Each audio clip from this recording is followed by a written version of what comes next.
તો શું કે મિત્રો મસ્ત બાબલા જેવો તૈયાર થઈ ગયો ને આજે આપણે જવાનું હતું ભૂપેન્દ્ર સાહેબને મળવા, એટલે કે અમારા સિંગણપુર વિસ્તારમાં આપણે ભૂપેન્દ્ર સાહેબ આવવાના હતા.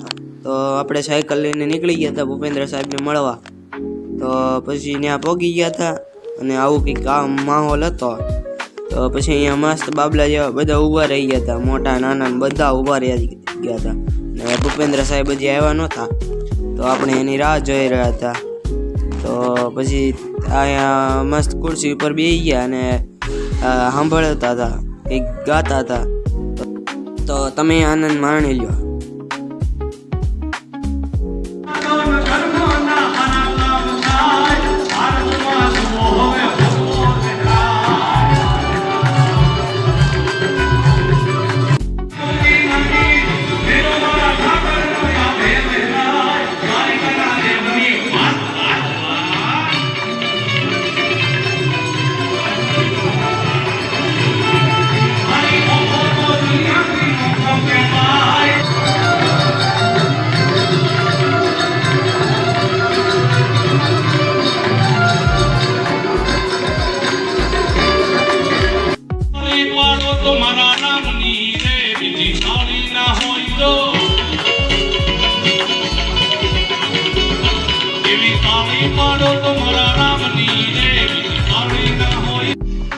તો પછી ત્યાંથી આપણે બહાર નીકળી ગયા હતા, કારણ કે અંદર હજી ભૂપેન્દ્ર સાહેબ આવ્યા નહોતા.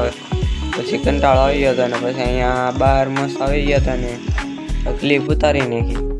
તો પછી આપણને કંઈક આવું પહેરાવી દીધું ને અહીંયા બધું કેસરી કેસરી જ દેખાય, અહીંયા બધું કેસરી કેસરી દેખાય ને પછી આપણને આવું પહેરાવી દીધું છે.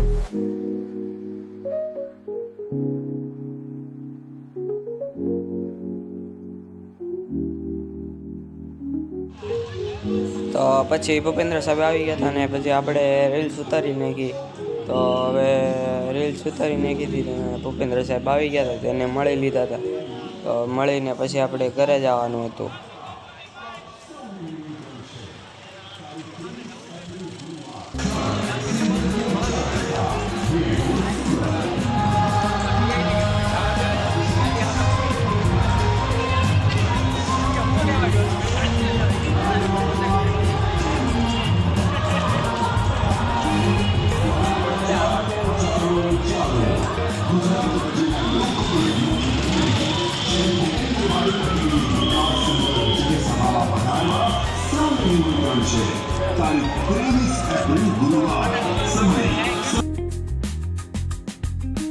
તો પછી આપણે ઘરે જવા નીકળી ગયા હતા ને પછી આપણે ઘરે જવા અહીંયા બધે હું જોતો હતો નીકળે બધે કે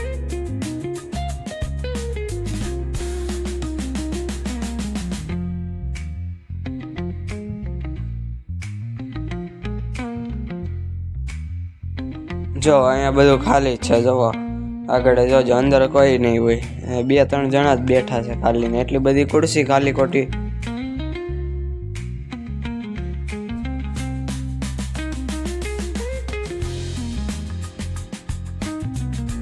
તો પછી ઘરે પહોંચી ગયા હતા ને દીવાબત્તી કરી નાખી હતી ને અહીંયા ખીચડી બની ગઈ હતી અને કાનાનું પાણું બનાતો હતો, ભીંડાનું શાક હતું અને બીજું તો બાજરીના રોટલા અને ભાખરી અને આમાં અથાણું હતું.